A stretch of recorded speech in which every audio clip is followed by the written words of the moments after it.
because I'm a contributor. Are you a contributor? Are you an encourager? Are you an organizer? Which one are you? See, because I believe in this. If I get out of my cozy bed and leave my peaceful home every day, then my attitude should be, I am a difference maker. Because see, I can stay at home and stay in the bed if I want to come and make everybody's day bad. And you're serving the needs of Ziglar's customers. Because the customers come to you because they had a need. That's why they showed up in the first place. And are you an employee and a customer? How many employees and customers of this company? You're a customer too. And you expect a certain type of service. You expect a certain benefit from the product. The external customers expect the same thing. That's always my attitude. You want to go and refer family and friends. You have all these different people that need the service. That was the reason they started the company in the first place. A servant is the type of person you don't have to tell them, oh, there's a piece of paper on the floor. Can you pick that up? They'll just pick it up. No job is too hard for or beneath a person that is here to serve. They're not above any job. Their attitude is, I can do it. Look for ways to serve better. That's what you should do every day. Look for ways to serve better. And then you'll have a group of loyal customers. We first got our telephone in 1962. The first telephone my mother got was in 1962. She got that telephone through AT&T. That was 44 years ago. She still had the same phone number. She still used the same company. Nothing has changed. So look at that loyal customer. So how do you keep loyal customers? By providing good service.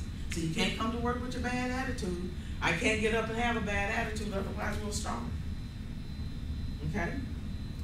But companies, and I worked in advertising for a while, and I look at all the advertising budget. There's a big advertising budget. And my belief is this. I said companies should not have to constantly spend money advertising, trying to bring customers back. Yes, they can spend advertising dollars to tell the customer about new products or the benefits of something new, but they should not have to spend their dollars to try to bring a customer back when I was already there. But we don't look at it like that. We look at it like, it's not my job. So many people have that attitude. I went into Ziglar one evening and the guy was like, 10 minutes to 7. Got 10 minutes. How you gonna come in at 10 minutes to 7 for me to take care of you? I said, well, it's obvious it's not your company. But what you need to realize is you're still getting a paycheck. And if the company folds, guess what?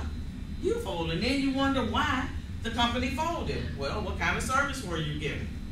So as you go through life, look for ways to serve. If you are unhappy or dissatisfied serving in your current capacity, what I say is become still, meditate. Say, dear God, I surrender this day to you. What would you have me do today? What would you have me do today? Remember these things as you go about serving and meeting the needs of others. My contribution counts. My action or inaction affects and touches the lives of many people. I get up, we got 24 hours in every day. We spend at least 12 hours, and you calculate it, you get up, you shower, you eat, you get dressed, you get in traffic, you drive to work, you have to spend 8 or 9 hours there, and then you have to drive back home. So you spend half of your day earning a living. You get to spend 4 hours with your family, and the other 8 hours you probably sleep. So if you take all of that time, then why not be the best and give the best service? As a servant, just know that there are no triumphs without troubles. When problems are encountered, you must face them and take action to handle them. Move forward to meet your objectives. I read a story recently about a farmer that had a donkey, and the donkey fell in the well. And the donkey was whining and crying, and the farmer said, you know what? Let me take this donkey out of its misery. Let me go ahead and bury it. I need to cover the well up anyway. So he went around to his neighbors and he said, I need help to go ahead and bury the donkey. So they came and they were digging and putting dirt over in the well, He didn't hear any more cries. And he looked over in the well, and guess what was happening? Every time they were throwing the dirt in, the donkey was so smart. Now, we're supposed to be smarter than the donkey. I want you to remember. The donkey was shaking the dirt off and burying it under his feet. And they kept doing it, and guess what? He lifted himself out. So you're going to have trials and tribulations, but guess what? You better be like that donkey and find a way to get out of it. Because people are there to help you if you ask for help. If your company has a bad reputation, we are the company. We can rebuild that reputation. Why would people come to us, or why would we want them to come to us and do business with us and spend their hard-earned money if we're not showing up and being the people we need to be? And so I want to ask you, is work for you a get to or a have to? See, I asked my friend this the other day. I said, work is a get to. She said, no, it's not. It's a have to. I said, no, it's not. It's a get to. She said, no, it's a have to. I said, why is work a have to? Work is not a have to. So I'll let you go away and answer your own question. But I'm going to tell you why it's not a have to. And she said, it's a have to because I have to pay my rent. I have to pay my car note. She was naming all these things she has to do. I said, you don't have to do those things. She said, but then I'll be homeless. Oh, well. That's why when we really realize that work is a get to, because you choose to have a house to live in. You choose to have a car note. You choose to dress nice. See, because I can take you downtown in every major city. I told you I travel all over the United States for Greyhound. I can take you to every major downtown city and show you the homeless people. And I got a friend, and she told me, she talked to a guy one day. He had a master's degree because she goes to feed the homeless, and she was asking him, why are you homeless? He said, because I got tired of all that stuff. I got tired of reporting to people. I just got tired of everything. So work really is a get to. It is not a have to.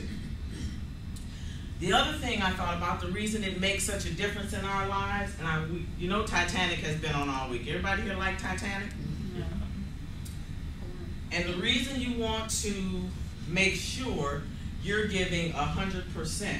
I got this little book, and it's called The Unbelievable Truth. And it said the Titanic almost certainly would have made a safe passage if it hadn't been for a cranky radio operator.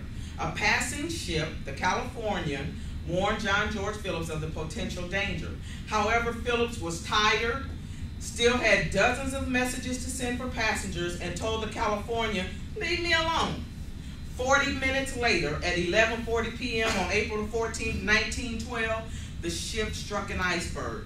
2 hours and 40 minutes later, the Titanic was gone. All because one person told me, I'm tired. Tired of what? Then stay home. Let somebody else handle the job. Because what we do affects a lot of people. The decisions you're making at work, everything that you're contributing makes a difference. And I'm going to leave you with this. I read this story. No, I was watching the news last week or week before last. And this family was getting a transplant. Their son was getting a kidney transplant. You may have heard it, and he got the transplant through Baylor Hospital. And they did the transplant, and the kid died. The kidney was affected with rabies. Not only did that young man die, but 4 other people died because there were 4 other people that received body parts from that one donor. The family was so upset because they said that kidney had been rejected several times. So how did it even get to Baylor? Did somebody just say, oh, well, we'll try it? We'll try it. I don't know what happened, but 5 people died because of somebody's poor decision or somebody didn't pay attention. I don't know which one it was. And lastly, what I want to talk to you about is that every day you get up and come to work, your company should make you want to shout. Why should you want to shout? Because you get a paycheck, because you're serving the needs of someone else. You have a job to come to. You can feed your family. You can have insurance for your family. You have all these wonderful things. And I say every day when I get up, Lord, let me live this day as if it is my last, because one of these days we will be right.